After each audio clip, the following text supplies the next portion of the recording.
Hi, hello everyone.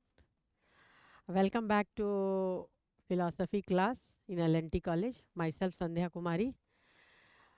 In the previous class, I have taught about the Indian philosophy, in which I have briefly described about Charvak philosophy, Jain philosophy, Bauddha philosophy, Sankhya philosophy, Nyaya philosophy, and Vaisheshik philosophy. Today, I am going to introduce about the Yoga philosophy. You know very well that Yoga philosophy is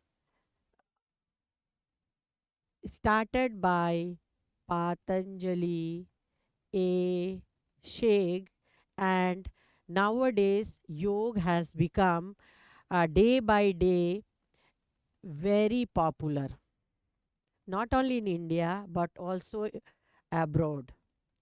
You know very well the importance of yoga is very in our life, and in the medical purpose, in the medical perspective, if you introduce about yoga, then you will find that many of the diseases can be cured through yoga. तो आज मैं योग दर्शन के बारे में, जिसके प्रणेता महर्षि पातंजलि हैं, उन उनके द्वारा जो योग की चर्चा की गई है, उस पर मैं विशेष फोकस करूंगी। हम जानते हैं भली भांति कि योग जो जिसका कार्य योग जो होता है, उसका मूल उद्देश्य होता है आंतरिक और बाह्य शुद्धि। इसमें भारतीय दर्शन में पुरुष जो कि आत्मा है, उसका विशेष महत्व दिया गया है। योग दर्शन में यह उल्लेखित है कि आत्मा मुख्य रूप से जो अपने स्वरूप में जब होती है, तो वो बंधन से मुक्त रहती है, लेकिन जब शरीर के साथ अज्ञानता भशीभूत वो शरीर के साथ अपना तादात्म्य संबंध मानती है, उस नज़रिए से आप देखें, तभी वो अनित्य वस्तु को नित्य समझकर और शाश्वत को शाश्वत समझकर जब व्यवहार करने लगती है, परिवर्तनशील विश्व को अपरिवर्तनशील समझकर व्यवहार करने लगती है, तो वो बंधन में पड़ जाती है, और इसी बंधन के कारण आत्मा दूषित हो जाता है। ये बंधन के फलस्वरूप जब वो बंधन में पड़ती है, आत्मा दूषित हो जाता है, उस समय अविवेक हावी होता है, जिसके कारण व्यक्ति संसार के अनित्य को नित्य और परिवर्तनशील को शाश्वत समझकर व्यवहार करता है। अब यह प्रश्न उठता है कि जब तक तत्व ज्ञान व्यक्ति में नहीं होता है, तब तक वो विकार से ग्रसित रहता है और उसी के अनुसार वो व्यवहार करता है। मुक्ति के लिए ज्ञान का होना आवश्यक है। उसको योग दर्शन में प्रज्ञा भी कहा गया है।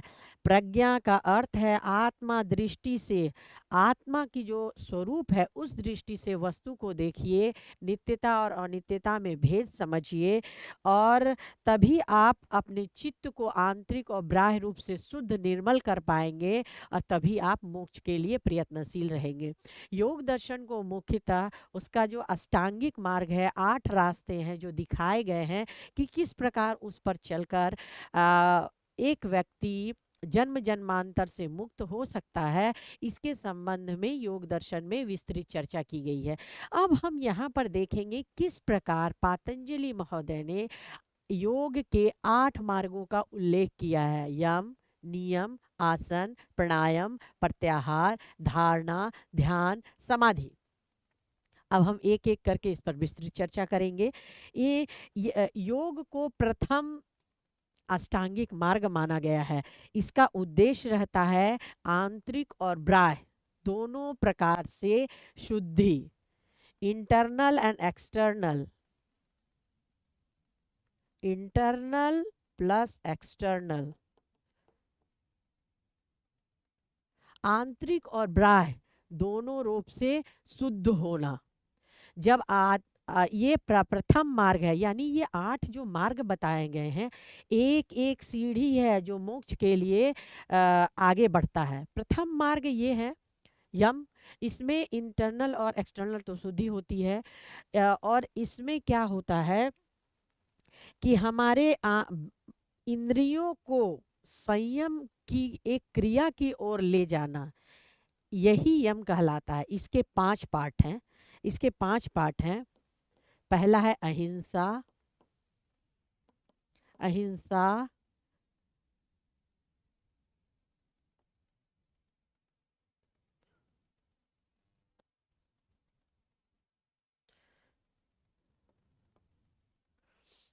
पहला है अहिंसा। दूसरा है दूसरा है सत सत्य। फिर है अस्तेय, ब्रह्मचर्य,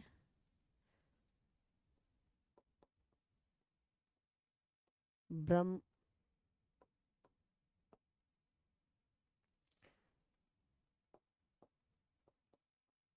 ब्रह्मचर्य, ये हुआ दूसरा, ये तीसरा, ये चौथा और ये पांचवा अपरिग्रह। अपरिग्रह। अब हम देखेंगे कि अहिंसा क्या होता है।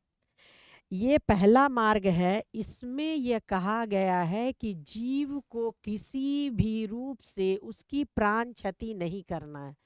मन क्रम वचन से किसी का हिंसा नहीं करना है। हिंसा नहीं करना है, किसी को कष्ट नहीं पहुंचाना है। ये सभी बुराइयों का जड़ माना गया है। इसके परित्याग पर विशेष बल दिया गया है। अब हम किसी को अगर कटु वचन बोलते हैं तो वो वाणिक हिंसा हुई। यदि हम किसी के प्रति मन में द्वेष रखते हैं तो वो हमारी मन की इच्छा हुई। कर्म के द्वारा भी किसी को नुकसान नहीं, किसी की जीव हत्या करना भी हिंसा कहलाता है। ये हमें मन क्रम और वचन से अहिंसा का पालन करना है। दूसरा मार्ग है सत्य। इसमें भी सत्य का अर्थ होता है असत्य का परित्याग, यानी मन कर्म और वचन से असत्य का परित्याग करना है। इसमें क्या है, आप ऐसी वाणियों का प्रयोग मत कीजिए जिससे किसी को दुख पहुंचे या असत्यता का प्रश्रय हो या असत्य बोला जाए जिससे कि गलत कार्य हो जाए। इसीलिए हमें सत्यता का पालन मन वचन और कर्म से करना चाहिए। इसमें वैसे वचनों का परित्याग करें जिससे दूसरे का अहित हो। इसका भी मन वचन और कर्म से पालन है। तीसरा है अस्तेय। इसमें क्या है, चोरी करने की प्रवृत्ति का त्याग। दूसरे की संपत्ति अपने लिए उपयोग करना है, इसका त्याग करना ही अस्तेय कहलाता है। अब यहाँ पर है ब्रह्मचर्य। इसमें विषय वासना से दूर और इंद्रियां को संयम से में रखना ही ब्रह्मचर्य कहलाता है। यानी योग दर्शन में हमारे जीवन को 25-25 सालों में 4 आश्रमों के लिए निर्धारित किए, ब्रह्मचर्य, गार्हस्थ्य, वानप्रस्थ और संन्यास आश्रम। तो उनका कहना है ब्रह्मचर्य यानी भोग विलास से 25 वर्षों तक ब्रह्मचर्य आश्रम का आपको पालन करना है। यानी इंद्रियां को संयम रखना है, वासना से दूर रखना है। इसका ये यम का चौथा अनिवार्य पहलू है। आगे है प्रत्याहार, यानी कि अनावश्यक लोभवश वस्तु को ग्रहण करना से अपने आप को बचाना ही प्रत्याहार कहलाता है।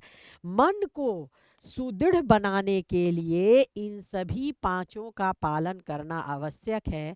तभी आप मन को सुदृढ़ बना सकते हैं और आप योग के अगले स्टेज में पहुंच सकते हैं। यानी कि ये पहला स्टेज था यम। अब हम दूसरा स्टेज की बात करेंगे जिसमें कि नियम है। ये नियम इसे सदाचार के पालन का नियम है। किस प्रकार सदाचार हम करेंगे उसके नियम है। तो इसमें भी 5 है, जिसमें सोच, संतोष, तप, स्वाध्याय और ईश्वर प्रणिधान। सोच का अर्थ होता है आंतरिक और बाह्य रूप से हमारी इंद्रियों की शुद्धि। इसमें स्नान करना है, उसके बाद है मानसिक शुद्धि, मैत्री, करुणा, मुदिता, पवित्र भोजन करना, इसको शौच में गिनती आता है। दूसरा है, इसका 5 पार्ट है। इसमें है पहला है शौच, दूसरा है संतोष, तीसरा है तप, स्वाध्याय और ईश्वर प्राणिधान।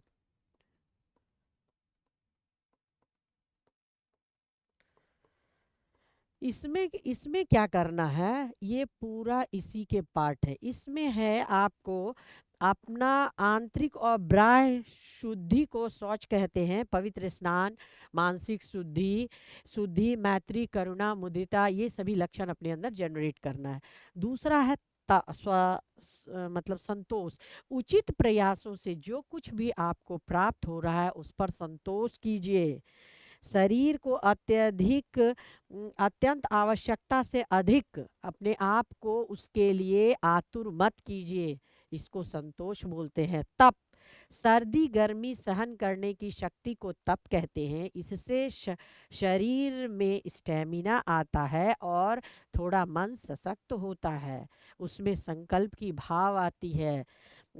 स्वाध्याय का अर्थ होता है नियम पूर्वक जो भी हमारे इपिक हैं उसका आप अध्ययन कीजिए नियम पूर्वक, और इसको बराबर अध्ययन करने से आपको ज्ञानी पुरुषों के वचन जो प्राप्त होंगे उसका अनुशीलन करिए, उससे आपके अंदर एक पॉजिटिव भाव जनरेट होगा और आप लगातार अपने आप को अपने आप का आत्मिक उत्थान होगा और विवेक को वो दूर हटाने में आपकी मदद करेगा। अब है ईश्वर प्राणिधान। ईश्वर पर ध्यान लगाकर स्वयं को छोड़ देना ही ईश्वर प्राणिधान कहलाता है। यम और नियम में अंतर ये होता है कि जो यम है इसमें ये निषेधात्मक भाव है, आपको ये छोड़ना है, ये छोड़ना है, ये छोड़ना है, ये छोड़ना है। लेकिन नियम ये स्वाध्याय है, ये भावात्मक है, आपको वो सब ग्रहण करना है, ये सब का पालन करना है। यही दोनों में अंतर है। तीसरा है आसन। इस तीसरा ये आसन होता है शरीर को आप ऐसी स्थिति में उसको रखिए जिससे निरंतर निश्चल होकर कुछ दूर देर तक रह सके।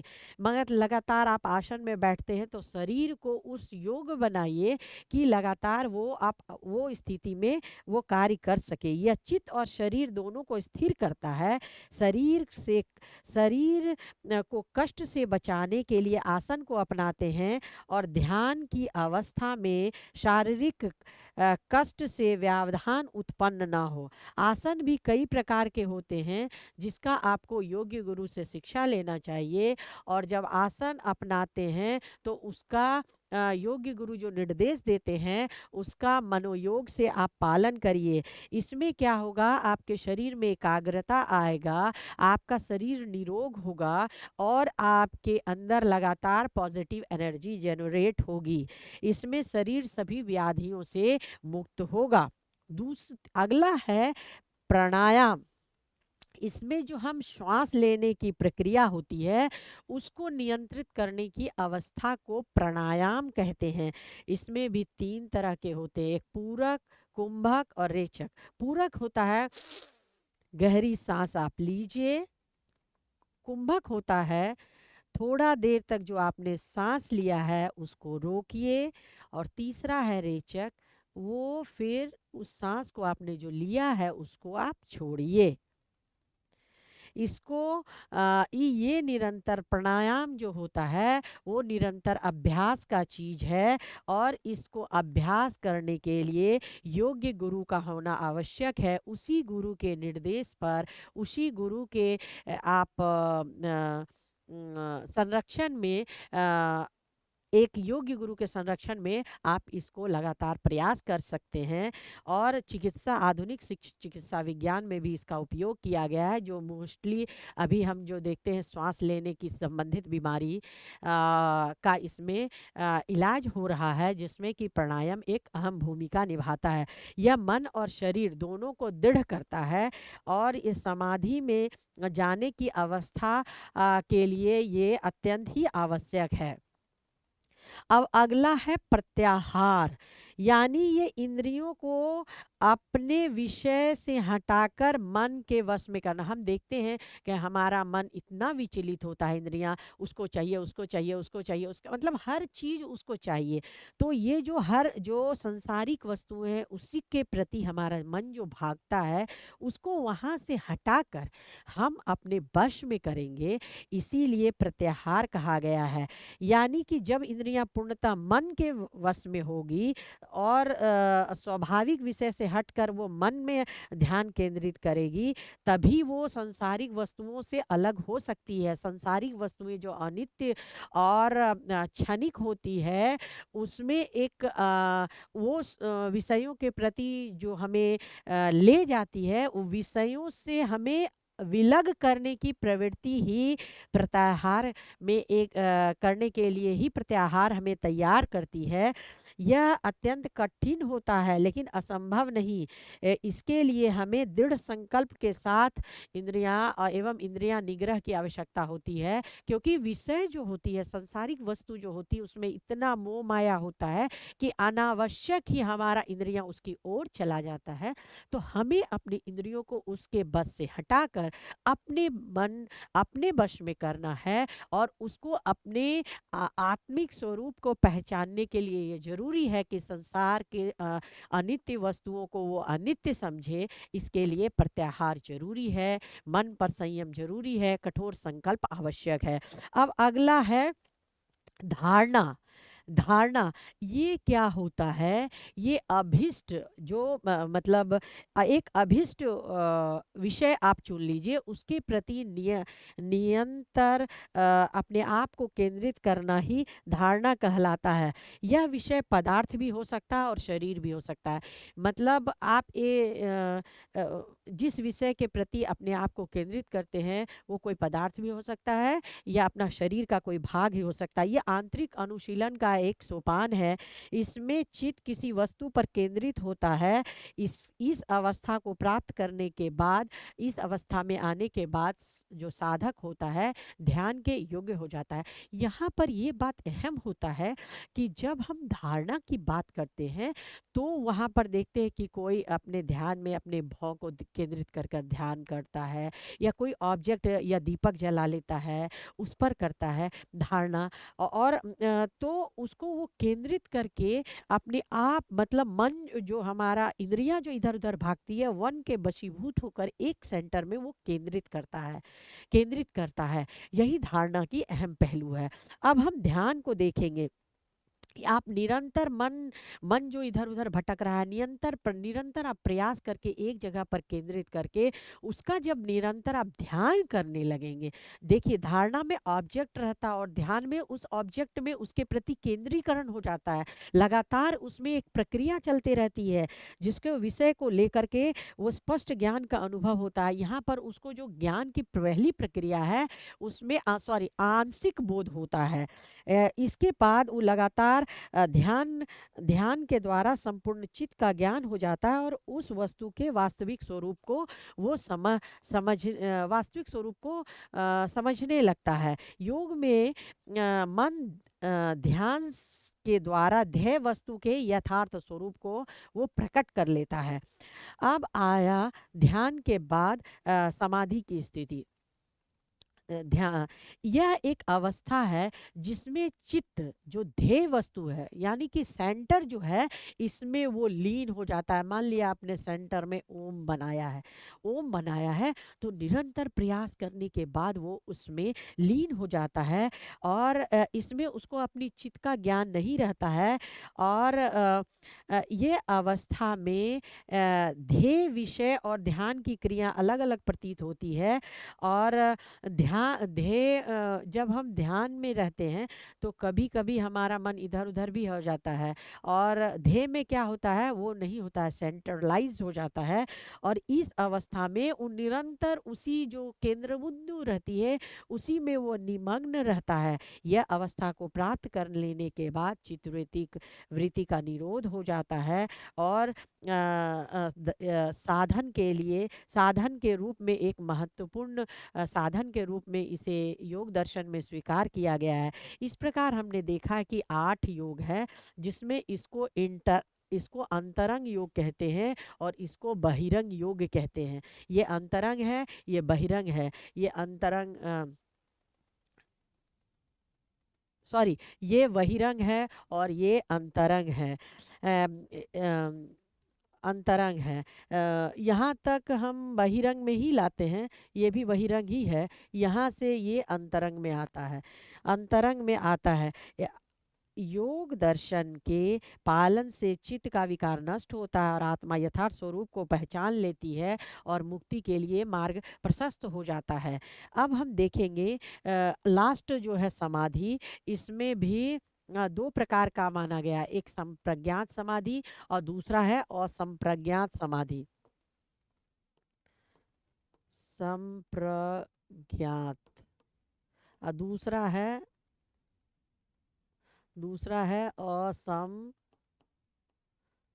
संप्रज्ञात। ये दूसरी समाधि है। तो इसमें संप्रज्ञात को ध्येय विषय का ज्ञान होता है, इसको सबीज समाधि कहते हैं। इसमें भी सविचार, सवितर्क समाधि, सविचार, सानंद और स्मित होता है। और असंप्रज्ञात समाधि में ध्येय वस्तु पूरी तरह समाप्त हो जाती है, वो उसमें वो पूर्णतः विलिप्त हो जाता है। इस प्रकार हमने देखा है कि योग दर्शन में जहाँ यम नियम आसन प्राणायाम प्रत्याहार जो 5 बहिरंग है, और धारणा ध्यान और समाधि जो अंतरंग समाधि है, एक एक सीढ़ी करके हम योग के लिए, योग जो परम लक्ष्य होता है, सॉरी मोक्ष हमारा परम लक्ष्य होता है, उसके लिए हमारा आत्मा उसके लिए लगातार प्रयास करती है, जो स्थूल से सूक्ष्म की ओर पहुंचाता है और वो अपने अज्ञान से ज्ञान की ओर ले जाता है, अविवेकता से विवेक की ओर ले जाता है, और आत्मा के सही स्वरूप को वो महसूस करता है, और वो उस अवस्था को प्राप्त करता है जहाँ विवेक समाप्त हो जाती है,